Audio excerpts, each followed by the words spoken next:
Hello, everyone. My name is John Edwards, and along with Zeke Baker, we are the Dads Drinking Bourbon. Wherever you are, whatever time it is, thank you for making us a part of your day. You may notice it's just me right now, guys. Zeke is off with his newborn and his toddler, and I'm dealing with a toddler that is possessed like the Exorcist every night when it's time to go to bed. And it's becoming increasingly hard for Zeke and I to get together, but have no fear.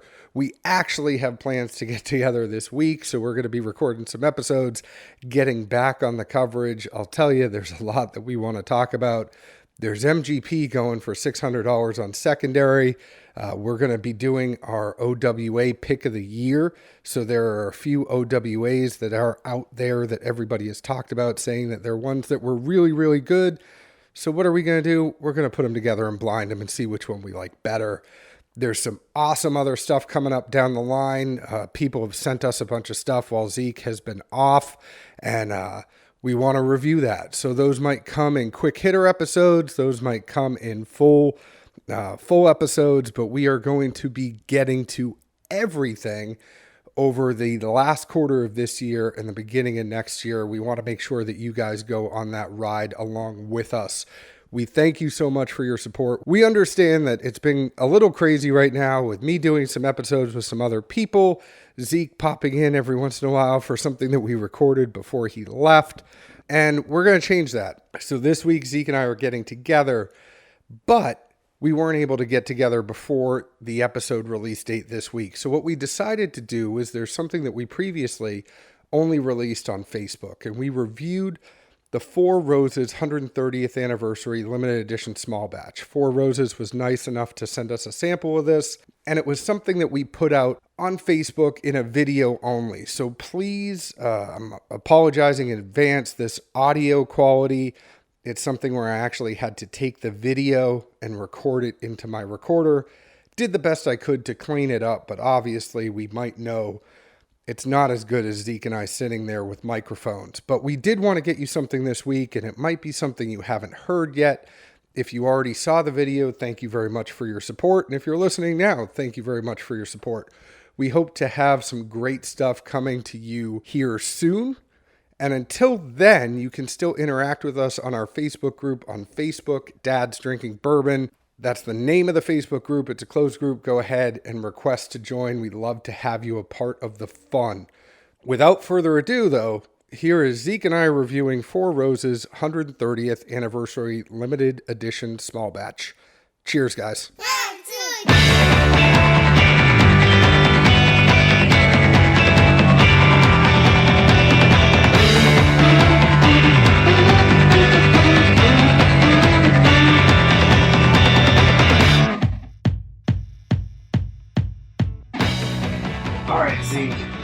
We are live on the sofa, hanging out. It's not your favorite sofa in the world, but we are live on it. And it's late. It is very late on a Saturday night. You might see this wonderful house that we are in. Both of us are members at the Whiskey House in Nashville. It's a charitable organization that uses whiskey to do lots of good things for a lot of different charitable organizations. We donate tastings, we donate bottles that are given in silent auctions, and it is a social organization for us to be able to hang out at. We're always looking for new members, so please reach out to us if you would like to be a part of this special place in Nashville. That's our PSA, just to let you all know where we are. You know, John, if you were a rapper right now, you'd be Ghostface Shadow. Ghostface Shadow, because I have a shadow on my face? I mean, the lighting here is not the best for a live, so our apologies. But looking at this little doodad and seeing John's nose creep out every now and then. I mean, I don't know if you're missing much or not, to be honest with you. Here, is that better? Ooh. I will do that. We're both going to go backwards hat. Are we arm wrestling too? Maybe. I would like that. What was that? Oh, that's an overdrive. I don't know. How is everybody doing tonight? We haven't gone live in a while. Yeah. It's about a month. Really? It's been like a year. No, we went live one random day. Yeah. We went at your house. With who? You. Just you and I. We went live. Whoops. We are coming in with a little quick hitter. And the reason being that Four Roses was nice enough to send us a sample of the 130th anniversary limited edition small batch, right, Zeke? Indeed. So we had an opportunity to spend an hour or two together, so we decided to break away for a late night evening, split a couple of pours, and see what it was all about. Now, this is just the beginning of what we are going to do here, right? Because as you can see, there is a lot left in this bottle. Stay tuned to our podcast. We're going to put this up in a pretty good blind. We've already been throwing out there, putting it up against the 125th anniversary, the marriage, Al Young. Anything else for? Is it marriage or mariage? Mariage. You just don't want to say that word. Well, there's two R's in marriage. There's one R in mariage. Or what if it's just mirage? It's spelled differently. Oh. Mariage? Yeah, the hotel casino thing in Vegas. The Mirage? You know what it's called? Yeah. It's Mirage. So I was right. It's Mirage. It's like you see it, but it's not there. Whatever. I think I was right. French is hard. I don't know much more than English, barely. Je m'appelle Jean. That's all I know. Je suis Alizois. I remember the old Muzzy commercials that used to be on TV, and it was like, Je suis la gougougi. Je suis la jeune fille. Anyway. We're talking about the Four Roses 130th anniversary. We are at the Whiskey House in Nashville. We've been sipping on this for a while. We've been looking at it, smelling it. It changes a whole heck of a lot, guys. It's definitely all over the place. I guess we can lead in here with some notes from... Well, before we even do that, do you want to tell them a little bit about it? That was leading in with notes from the brand before you cut me off there, buds. I'm sorry, I do that. I was leaning this way toward these notes. How about you do it today? That's what I was doing. You cut me off. Okay, you do it. I mean, go on. You got your hat on backwards here, buddy. You got to change the game. Sorry, I'm chilling the most. You go. You go. That beard's chilling the most. Let's see. So this is a mixture of OBSV 10-year, OBSF 13-year, OESV 14-year, OESK 16-year, which, granted, I'm not the most astute on what all the previous small batch blends have been. It varies with years, but to me, this all seems to have at least some moderate to significantly aged stock. You know what I can tell? Every single whiskey in here is aged 10 years. No, it's 13, 14, and 16. But at least 10. The OBSV is 10. It's 10. Well, beyond yelling a lot, does that, resonate with you anyway? It resonates with me where the interesting thing that I get from that is that a lot of the people we've always talked to from Four Roses have always mentioned that 7, 8, 9 year product. That's where Rutledge liked it. That's kind of where the sweet spot has always been. So I know that with Al Young, they had an older one in there. Now, he wanted the older one because he wanted distillate that was actually something that was there when he was the ops manager. So I know that was in there for a special reason. I'm interested. It was a low percent, what, 5 or something? Yeah, it was a low percent, but he wanted something in there that he had touched. I find it interesting that all of these are 10 and above. Yeah, same here. Does seem unique to me, at least in the sense of most all picks now are 8 to 10. You see some every now and then that creep out much older, but that 13 from Woodland Wine, caught everybody by guard or off guard. I know there's another 13-year that's going to be coming out soon from a private group. So, everybody kind of jumps on those big age picks, but that doesn't necessarily mean it's better than, they were great picks, don't get me wrong, but that doesn't necessarily mean it's going to be better than a 7, 8, 9-year, because that might be where the sweet spot actually would be.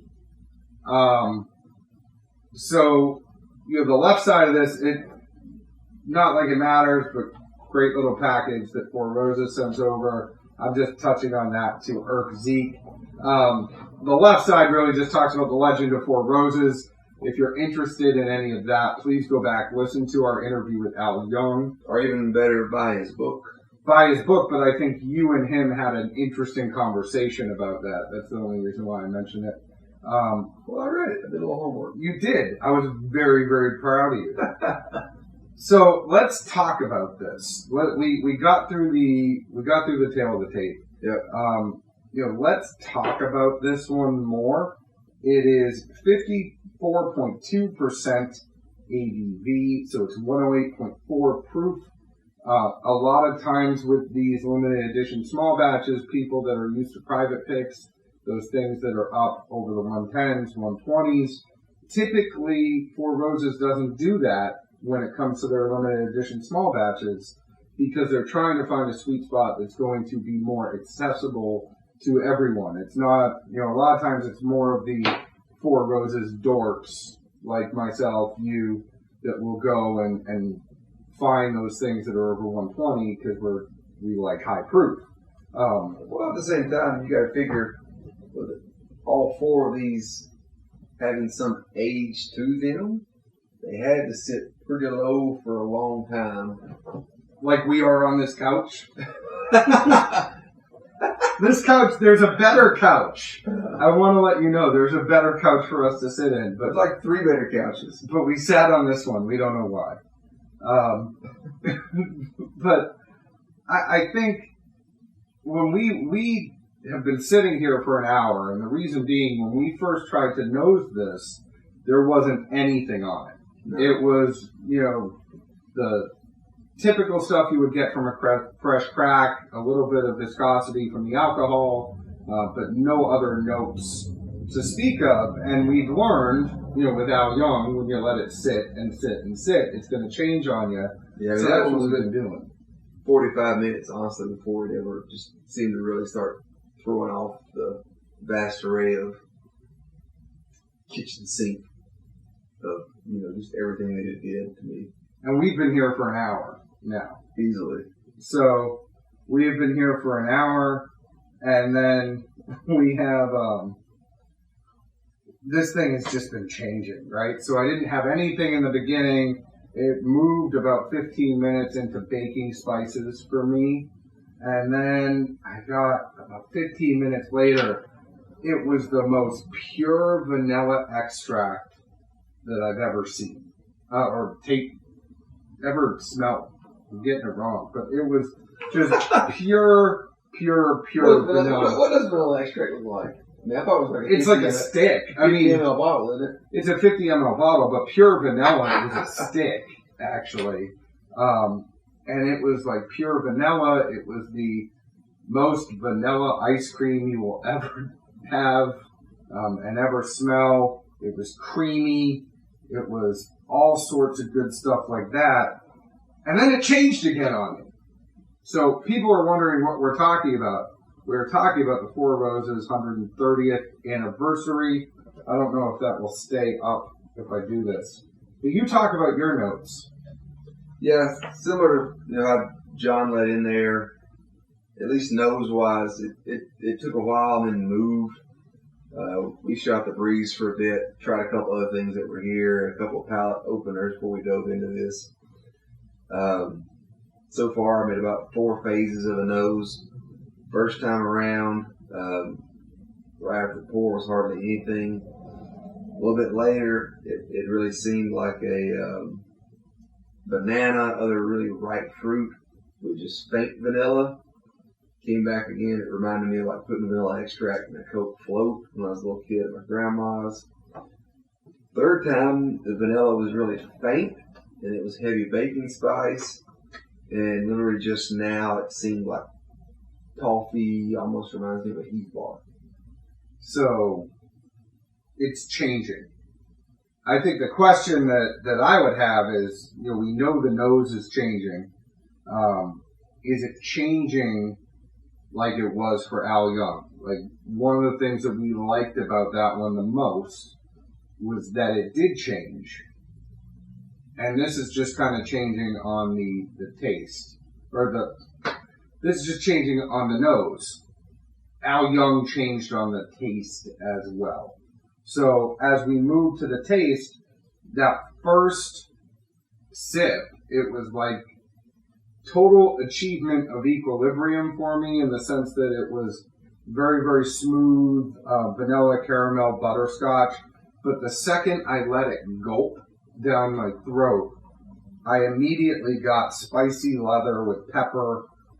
So the second it kind of made that switch, and it's like, okay, it's no longer in my mouth, it's in my throat, it was boom, changed.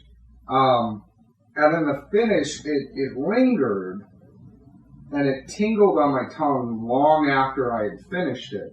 But one of the things I would say is that, for me personally, I like the taste of Al Young better.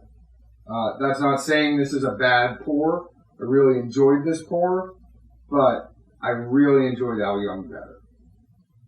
Sorry, what about your tasting notes? Fair enough. I'd say palate-wise, this was more consistent than the nose was. Similar flavors, they may have danced around some, but what was there seemed more repetitious. It seemed to give off a light mint, by no means overbearing. It was just kind of there. And then from that, the cinnamon rye spice really builds up well.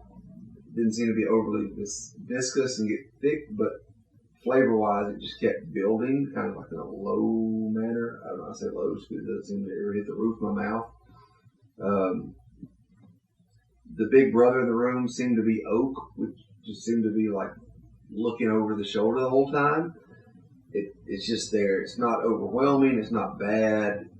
It just is kind of there, like literally like Big Brother looking over your shoulder. I got it on a finish now.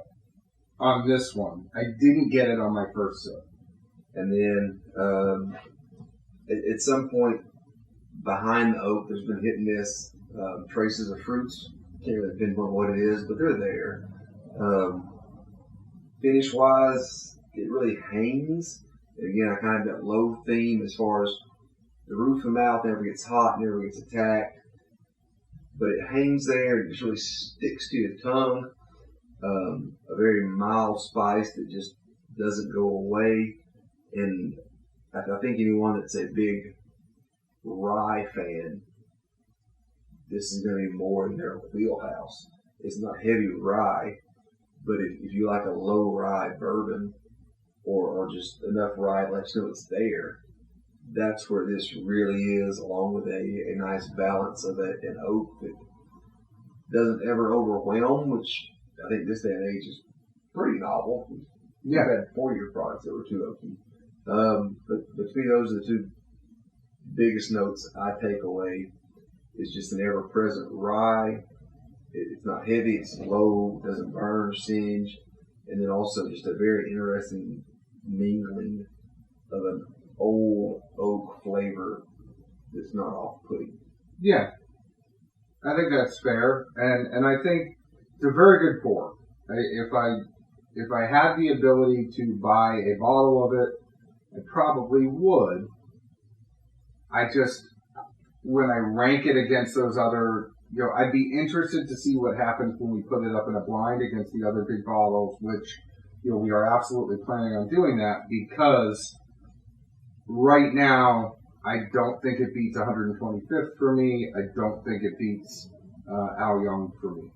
And I think the 125th anniversary was just a very special bottle. I don't think anyone at Four Roses is going to hate me for saying that, because they were very, very good bottles. I like this. It's just, I think you have to take it out if you are trying to compare it to one of those. you'll be disappointed. If you take it on its own, that it's a good 4 roses, you'll be satisfied. Does that make sense? I get where you're going, and I told John before we went on, to me, in some ways, this has been kind of similar to the OBSF run. It's been pretty predominant this year for a lot of picks. It's subtle in most ways. A lot of things you don't realize are there until you really get into it or think about it. It has a linger you don't expect either. Plenty of OBSF picks this year.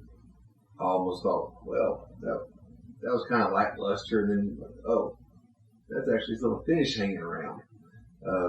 So it does have a nice, just even kilter linger component in that round.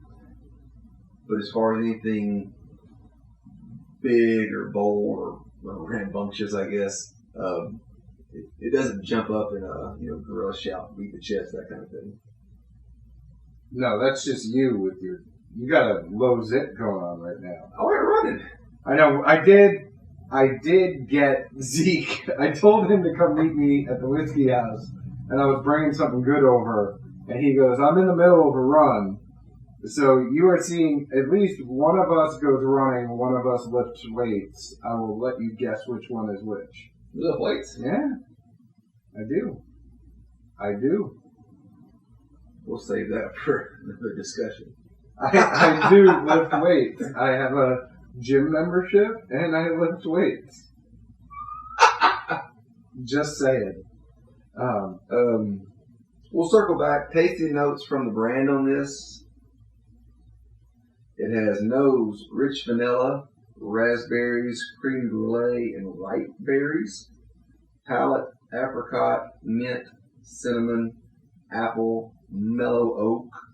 I definitely thought that was an interesting note, especially for what I got out of the tasting of a mellow oak. And finish, very long. I wouldn't disagree there either. Cinnamon, definitely. More fruit and vanillas. Vanilla was definitely just, to me, predominant on the whole front end of this. Even palate-wise, I'm not sure how much of it was there, but nosing-wise, it's heavy vanilla at times. Again, it moved a lot as we had it in the glass, and we will see where it goes as it has more time to open out. We've cracked the sample, but definitely heavy vanilla, slight hint of fruit on there. I couldn't really pick out the raspberries or the ripe berries at this point. It was just a little bit of fruit on there, but heavy vanilla, and I got a little bit, when I say caramel and butterscotch, it's like, those to me are the coating things, right? Like, I got that coat on my palate before the gulp, and then all that cinnamon, pepper, spice came up. So just, Well, and I would say too, as much as the nose moved, I felt like the palate and finish seemed to be much more consistent. I might have picked up some lesser noticeable traits to it, but they seemed much more, yep, that's what I got, yep, that's what I got, whereas the nose was, Jesus, that's a different one. I do have to stop you because the Instagram comments, and I know I've been hitting it hard today, I'll stop, but a lot of people like my shirt, and I just want to take a second to head over to who'syourdaddyo.com or Daddio Trading Company on Instagram. They have the official Dad's Drinking Bourbon collaborative shirts. There's 3 of them. Go ahead and check them out. You get our sweet logo on there, and just a way to show your support for the dads. We're not out there making a living off of some shirts, but I do see Nate's comment.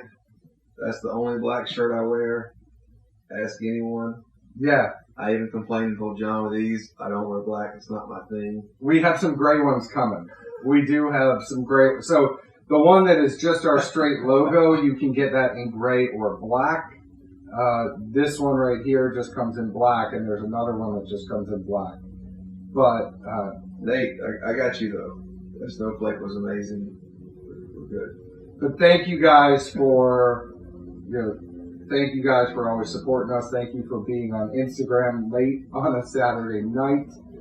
We're going to be very interested to see where this 130th goes and how it opens up more. Expect us to do some experimenting.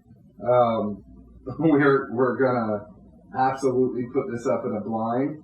The little that we have left, we're going to put this up in a blind against. We didn't get into much of that. No, we didn't get into much of it, but we start experimenting and this goes down quick. So, well, considering it's in your possession, that just means you don't need to experiment with it when I'm not around. No, I absolutely won't experiment it with. I waited to open it until I was with you. I waited a full 24 hours to open this. I'll give you credit there. Just saying. So, guys, thank you very much for joining us.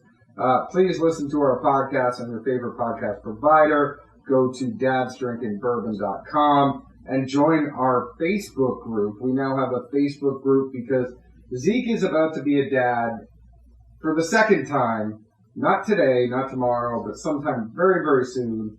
So a way for Zeke and I to talk to each other and talk to all of you while he is kind of in the throes of new fatherhood for the second time. We have a Facebook group, Dad's Drinking Bourbon. Go ahead and get in on that and get in on the conversation. There's a whole bunch of great people on there. Hope you guys enjoyed this little impromptu get-together, and we will talk to you again soon. Troy, you got to get off those 90 proofs. It's the reason you're still up this late. Yeah.